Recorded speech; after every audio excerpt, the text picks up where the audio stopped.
$220 billion. That is what Qatar spent to host 64 soccer matches. To put that in perspective, Qatar's entire GDP, everything the country produces in a full year, is about $180 billion. They spent more than their own national income for a football tournament. And when it was all over, FIFA packed its bags and walked away with $7.5 billion in revenue, tax-free. This is not a story about Qatar making a bad decision. This is a story about why every country in the world still wants to be next in line. Here is how it always starts. Every few years, a group of countries prepare their best presentations, fly to FIFA headquarters, and essentially beg to host the tournament. They promise to build the stadiums. They promise to build the roads and the airports and the hotels. They agree to waive FIFA's taxes. They offer everything they can think of. And FIFA sits back and says it will think about it. The deal works like this. FIFA provides the brand the schedule, the trophy, and the right to call it an official World Cup. The host country pays for basically everything else.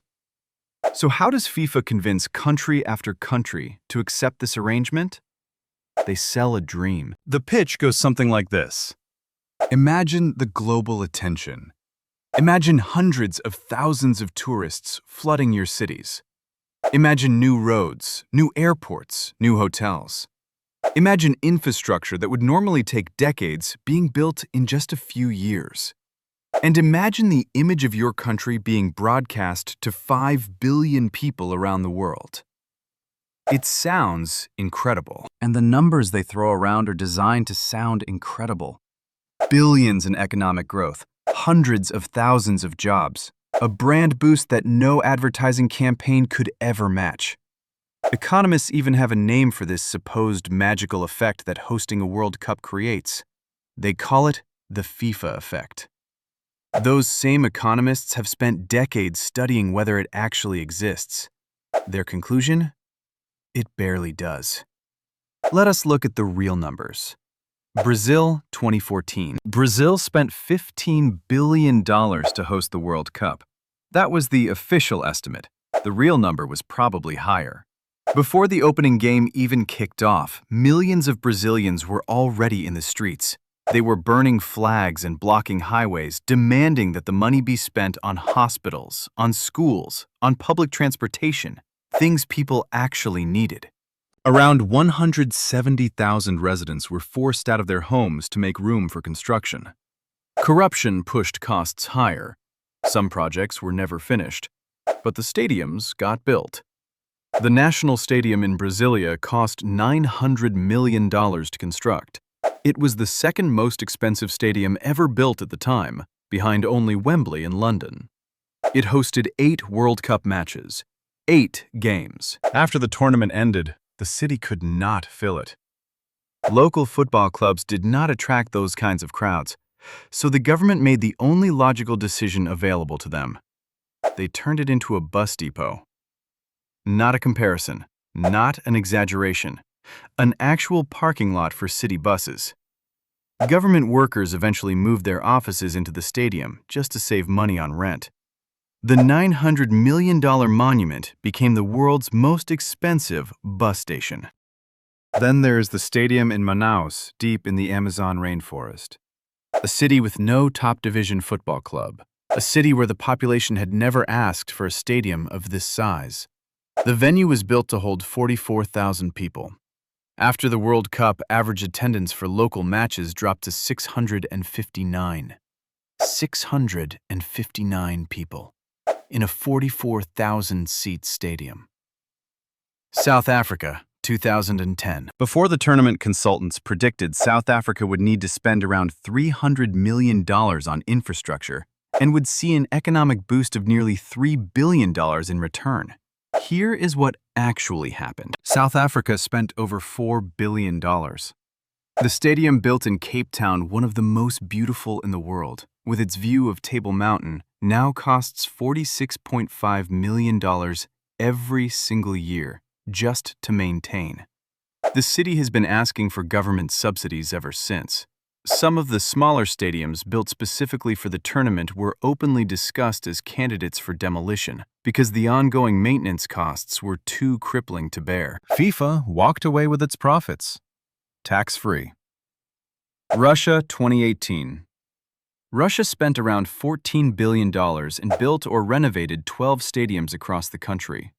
Here is the number that should have stopped everything before it started. The average attendance in the Russian Football League is 11,500 fans per match. FIFA's minimum capacity requirement for World Cup stadiums is 45,000. Russia built stadiums 4 times larger than any realistic local demand, in cities that had never needed anything close to this scale, in places where the local club draws 3,000 fans on a good weekend. Everyone involved knew the math did not work. They built the stadiums anyway. Now, here is the part that makes the whole system almost beautiful in a dark way. Researchers from Oxford University and the University of Lausanne conducted one of the most thorough economic studies ever done on mega sporting events. They analyzed every World Cup going back decades and compared what host countries spent against what they actually received. Their finding was this: 92% of all World Cups in history ran at a financial deficit for the host country. Not some, not most. 92%. Economists have a name for this kind of trap. They call it the winner's curse. It comes from auction theory. When multiple parties compete aggressively to win something with an uncertain value, the winner almost always overpays. Because winning means you valued it more than anyone else did. And that is almost never good news for your wallet. Countries compete against each other. They promise bigger stadiums, more infrastructure, more generous tax arrangements. The most generous bid wins. And then that country spends the next decade paying for it. But here is what FIFA understood better than any of the governments that hired them. FIFA does not build a single stadium. Not one. FIFA does not lay a meter of road, construct a hotel room, or fund a single airport terminal. FIFA arrives, runs the tournament, and collects everything of value. The global broadcasting rights, every dollar from every television deal across 175 countries. The sponsorship money, Adidas, Coca-Cola, Visa, McDonald's, and dozens of other global brands paying billions to attach their names to the biggest sporting stage on Earth. The ticketing revenue, the hospitality packages, the licensing fees. And in almost every host country, FIFA negotiates full tax exemption on all of its earnings.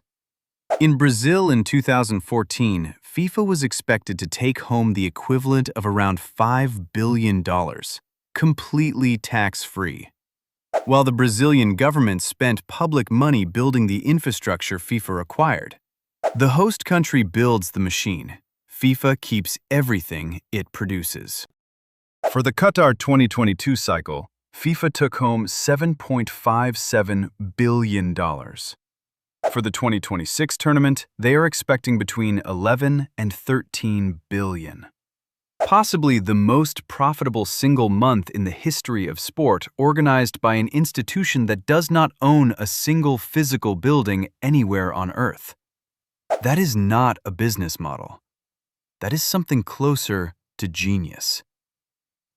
Now let us talk about what happens after the cameras leave. In Cape Town, that beautiful stadium costs $46 million a year to operate and cannot pay its own bills. In that same city, millions of people live in informal settlements without consistent access to electricity. A study conducted before the tournament found that simply upgrading existing stadiums in underserved neighborhoods could have funded 250,000 new homes for the city's poorest residents. FIFA wanted the view of Table Mountain instead. The poor are still there. In Brasilia, the people who lost their homes during construction do not appear in the highlight reels. There is no ceremony for displacement. There is no sponsorship deal attached to being pushed out of your neighborhood to make way for a stadium that would eventually park buses. And in Qatar, the construction of 8 stadiums and the infrastructure surrounding them required a workforce of hundreds of thousands of migrant laborers from Nepal, Bangladesh, India, and the Philippines. Reports on how many died during construction range from hundreds to thousands, depending on which methodology and which deaths are counted. Conditions in many labor camps were documented as extremely poor. Workers had little practical ability to leave.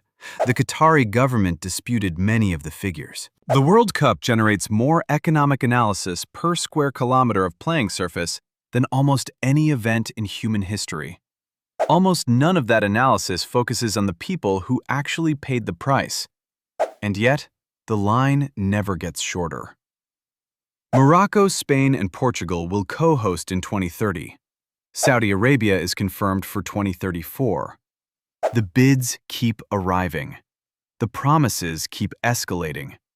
The math keeps not working out. Why? Because the economics are not the point. No government official reviews their country's finances and decides to host the World Cup because the numbers look good. They decide because of something harder to measure and impossible to put on a balance sheet. They want to be seen. For 32 days, every camera on Earth points at you. 5 billion people watch. Governments that would otherwise take decades to be noticed on the world stage suddenly matter to everyone.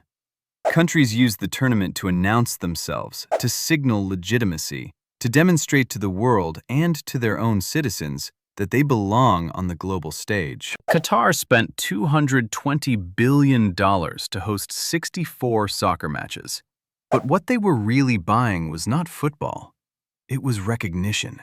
It was the quiet, powerful message broadcast to every television on Earth that said, "We exist, we matter, and the world is watching." That impulse is not rational. It is deeply human. And FIFA, for all the corruption scandals and institutional failures in its history, understood this impulse long before any of the governments that signed contracts with it did. The World Cup is not an economic event dressed up as a sporting one. It is a political act, a psychological statement, an almost mythological moment of national self-declaration that happens to involve a genuinely catastrophic number of poor infrastructure decisions and an organization that collects billions while its hosts absorb the losses. The math never works out. It never will. And the line of countries waiting to try just keeps getting longer. There is an old saying in economics. The most dangerous phrase in any industry is, "This time it will be different." Every country that hosts the World Cup believes that. None of them have been right yet. If you found this interesting, the story of how FIFA accumulated this much power in the first place and the massive corruption scandal that nearly brought the whole organization down is even more extraordinary. That video is coming next.